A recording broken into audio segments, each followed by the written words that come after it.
Entrepreneurs, if there's one thing that I could teach you that's a very far-sighted strategy to help you to accelerate your goals fast, it would be to slow down, not jumping at all the opportunities that are right in front of you. Of course, this is counterintuitive. This goes against our instinct to be productive, but always working, but always putting in more effort, more hours. But here's the thing, the smartest entrepreneurs I've had the opportunity to get inside the minds of, and this is one of the advantages of doing the work that I do, is that I get to be a thinking partner, a private thinking partner for some of the smartest digital entrepreneurs on the planet. And this is one of the distinctions that I've noticed, is that they're not always working at top speed. In fact, if you talk with them, you'd often be surprised that they're not rushing, that they don't feel like they're operating at 100% capacity. Often it seems as if they're operating at 65, maybe 70% of their true capacity. So if you ask yourself, well, why is that? Why is it that Todd's most successful clients are not operating at 100% capacity compared to those who maybe they have potential in the future, but they're struggling to just get some traction, and they're working at 100, sometimes seems like more than 100% capacity, if that's possible. The difference, why is that? How does that work? That's what this is designed to illustrate.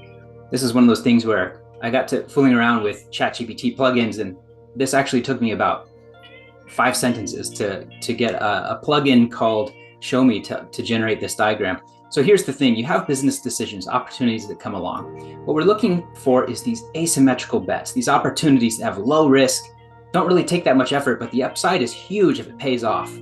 And if we can wait for those, then instead of always being busy picking up what's right in front of you, the opportunity that feels like that's mediocre, but all 5 of these opportunities are mediocre, might as well pick up one and rush towards our goal. But if instead you pull back, instead of wearing yourself out, exhausting your resources, financial and team time and manpower and your own attention by pouring it into something that's mediocre, if instead you do less, you actually slow down and say, we're just going to wait for the asymmetrical upside opportunity because we know they exist. We're going to wait for that. What happens is you find yourself, instead of going for these medium risk, medium effort, or in some cases high effort, with just kind of a medium upside, which is not ideal. It doesn't get you closer to your goal fast. It doesn't close that gap quickly. Instead of waiting for that, a lot of people rush into that and it just eats up all of your time. So what I'm encouraging you to do is, when you encounter those mediocre opportunities, to just wait, resist that temptation to take that on. And the reason a lot of people don't is because waiting just doesn't feel like progress, right? It feels like the opposite of productivity. But in reality, it is the fastest way to make progress towards your goals.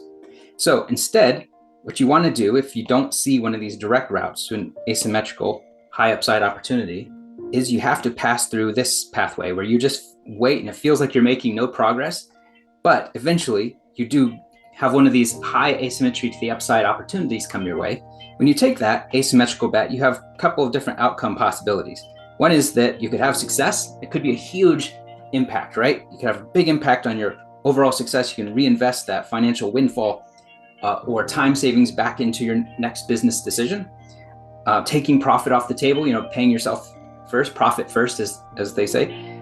Or it could be a failure, but in this case, because it was an asymmetrical bet, that means the downside risk was relatively low. You tried it out. It was something that had a very MVP friendly aspect to it. You were able to try it before investing a year or more of your time, resources, money, attention into it.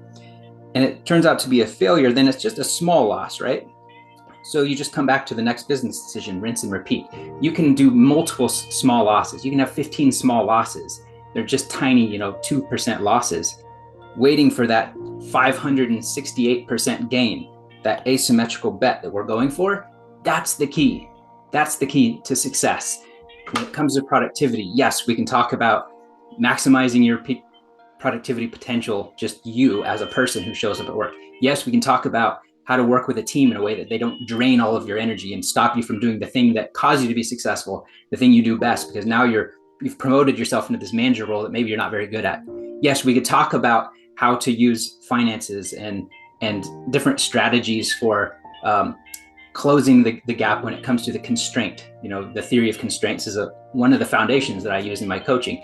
We talk about all of that stuff till we're blue in the face, but the truth is, this is one of the biggest differences that separates my most successful clients from those who are a little bit less successful, is that they have this capacity to wait, to slow down, to wait for those high upside asymmetrical bets. And this is something, again, that This is one of these things that's been indoctrinated into me through CCA, the Certified Certainty Advisor. It's the program that I've gone through with Nick Peterson and Dan Nicholson, where these concepts have been drilled into my head. Now that I see them, now that I understand it, I see it everywhere with the entrepreneurs that I'm working with. So take this concept and use it. Make it your own. Let's see what kind of amazing leaps toward your goals you can make by slowing down and not taking every opportunity that comes your way. So your challenge this week is just look at all of the opportunities that are in front of you and judge them. Be more selective. Look at these opportunities and say, I don't have to take any of them. If none of them have the right feel, I'm going to pull back. We'll keep doing the things that we already know generate revenue, but we're not going to pour 100% of our effort into that. We're going to hold back some reserve. I'm not going to take the cash flow and pour it into the very next opportunity I see. I'm going to keep some back, held back in reserve, ready and waiting to pounce on the opportunity that will eventually come your way, to have an asymmetrical upside for a low downside risk in terms of effort, time, money, energy. And what happens is you build that cycle, you're going to see some amazing changes in your business. So this is your challenge. It's very simple. Just look at all those opportunities, even maybe some that you're already working on, and judge them. Give them like a low, medium, high when it comes to this concept of, is how much effort and risk am I putting in relative to the upside potential if it goes well? And let's see how it turns out. This one simple mental reframe could make the biggest difference out of everything that you do this year to try to improve your productivity, is just to try to absorb this concept. So wanted to share it with you today. If you need help with this, feel free to reach out to me. I do private coaching. Yes, I have a waiting list.